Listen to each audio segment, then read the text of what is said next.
చుట్టుపక్కల చూస్తే ఇవ్వండి.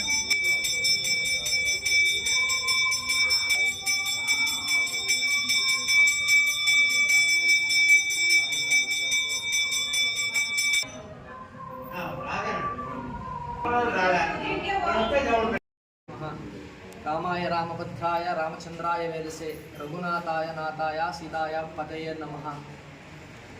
ఇక్కడ స్వామివారు కోదండరామస్వామి దేవాలయము రాయలపేట. ఇక్కడ రామాలయంలో ప్రధాన అర్చకుడుగా లక్ష్మీపతి అంటే మా నాన్నగారు చేస్తున్నారు. ఇక్కడ 4 తరాలు మాత్రమే కాదు, 4 తరాల నుంచి శ్రీరామనవమి ఉత్సవాలు అతి వైభవంగా జరుగుతున్నాయి. నవమి నుంచి ప్రారంభమయ్యి 10 రోజులు, లాస్ట్ రోజు రేపు అనగా 10వ తేదీ 10వ దినము 5వ తేదీ పుష్పపల్లకి స్వామివారికి అతి వైభవంగా జరుగుతుంది. ఇందులో పుష్పపల్లకి సేవ, గరుడ సేవ, కళ్యాణోత్సవం అనేది అతి వైభవంగా జరుగుతుంది. ఇది రాముల వారికి ఒక్కరే గ్రామస్తులే కాకుండా చుట్టుపక్కల గ్రామం ఉండే అన్ని గ్రామస్తులు దేవుడికి వచ్చి కార్యక్రమాలు జరుపుకుంటూ ఉంటారు. స్వామి ఇక్కడ విశేషంగా ఏమంటే కోరిన కోరికలు ఇచ్చే స్వామి కావున కోదండరామస్వామి అందరినీ ఆశీర్వాదం చేసి అతి వైభవంగా అందరూ దేవుడు ప్రజలందరూ ఆశీర్వాదం పొందాలని కోరుకుంటున్నాను. తాలూకాలో ఉన్న రాయలపేట దేవస్థానము సుమారు 80 సంవత్సరాలు పైగా చరిత్ర ఉన్నది.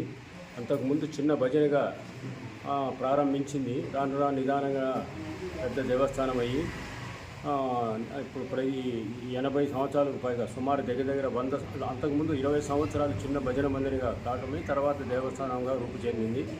ఇందులో గొప్పతనం అంటే ఎక్కడ కూడా లేని విధంగా ప్రతి కులానికి ఆ రోజే 100 సంవత్సరాల ముందే ప్రతి ఒక్కరికి అన్ని కులాల వాళ్లకు, ఉద్యోగస్తులకు, అన్ని జాతుల వారికి సమానమైన పూజలు, నైవేద్య కార్యక్రమాలన్నీ కూడా ఇక్కడి దేవస్థానంలో అర్చకులు 4-5 తరాలుగా వాళ్ళే ఉన్నారు.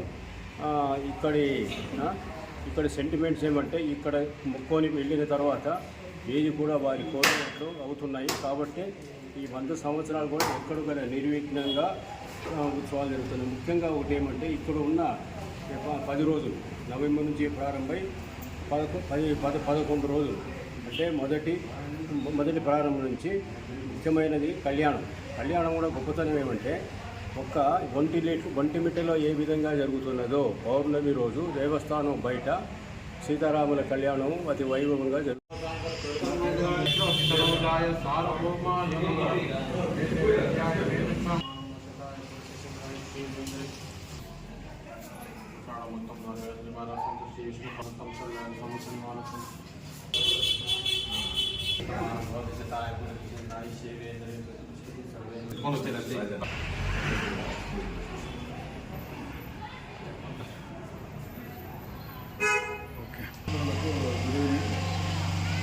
మనకు పంజాని మండలంలో